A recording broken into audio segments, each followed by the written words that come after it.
Hi, welcome to this video, I guess. If you're new here, my name is Camille. I am an English teacher in Seoul, South Korea, and I like to talk about it on this channel. So if you're interested in learning more about my life, be sure to hit subscribe, and if you enjoy this video, don't forget to like and comment as well. Today, I'm going to talk about some misconceptions that I had or I've seen or heard of people having, or like preconceived notions about what their life here is going to be like. And I guess I want to preface this whole video by saying that, of course, these things happen.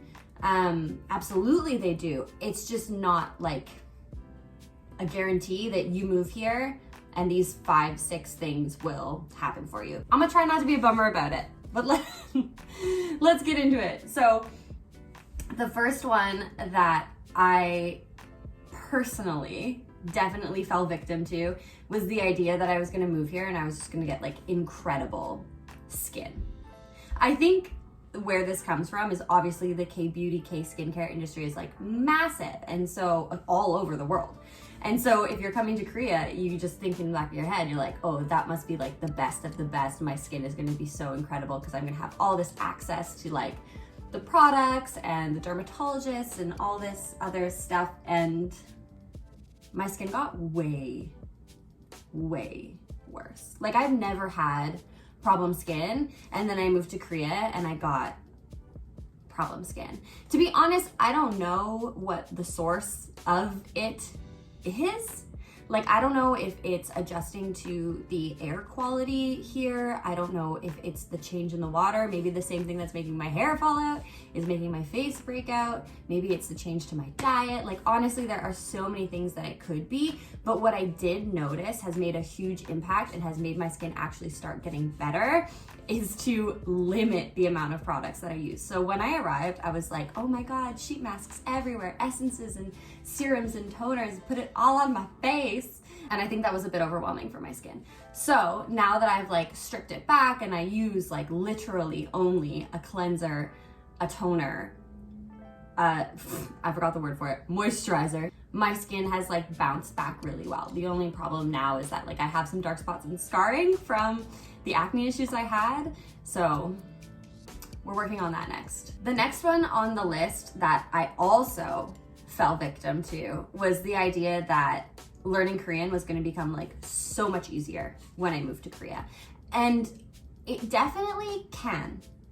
Like this is one of those ones where it's a gray area because a lot of people when they move here do find it significantly easier to learn Korean, but I think a lot of those people are probably further along in their Korean learning than me, who's like a super beginner. Because basically, as I see it, like unless you're internally motivated, you're never gonna learn a language. Here, there's more opportunity to speak Korean. Obviously, there's more resources like lessons and textbooks, I guess. It is so easy to skate by with English. I do it all the time and I feel horrible about it.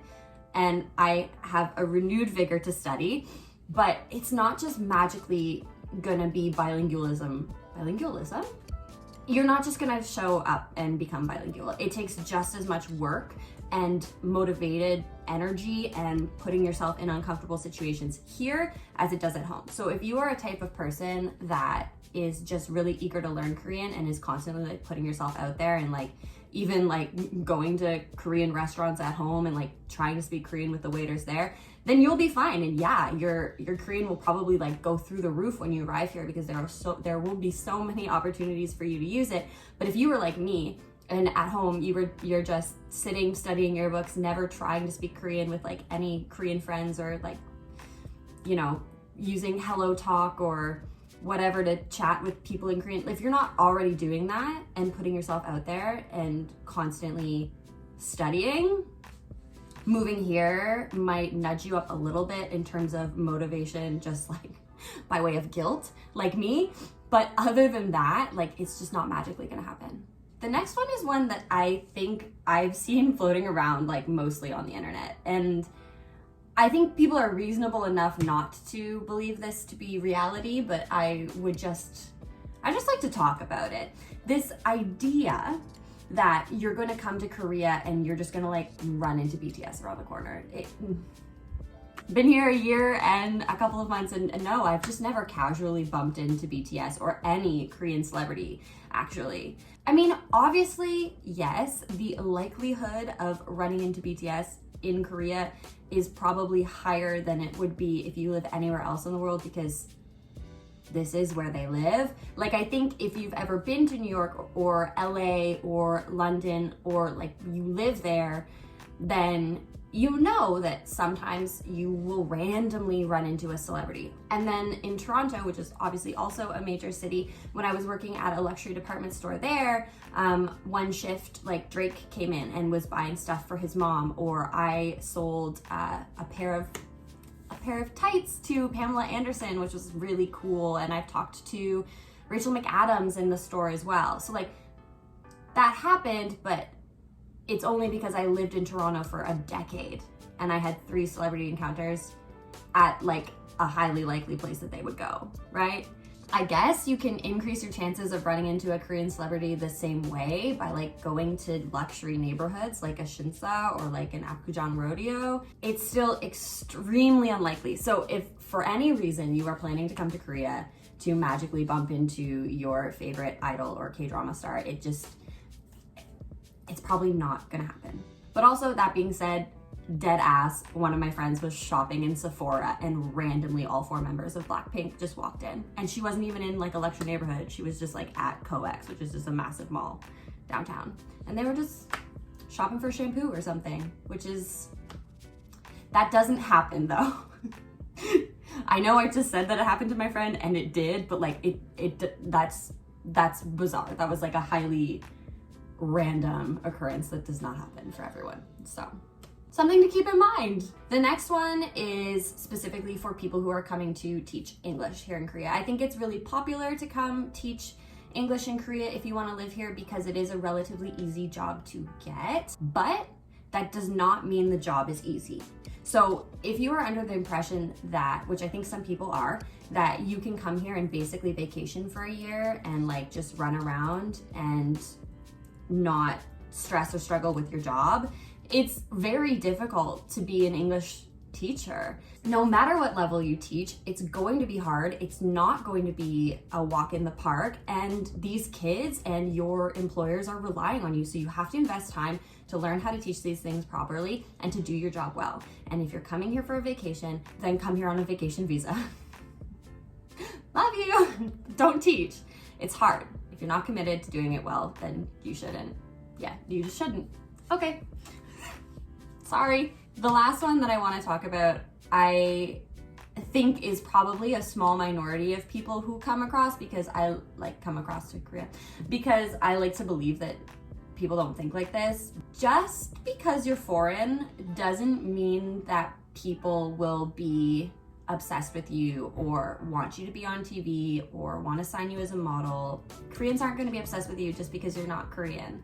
I feel like that one's obvious, but for some reason, what I see online leads me to believe that no, it's not. People aren't going to be like approaching you on the street asking you to model. What I will say is that there is like a place in media here specifically for foreigners who are fluent. Like there is like a little carved out place for us, not that I'm fluent, but I am a foreigner.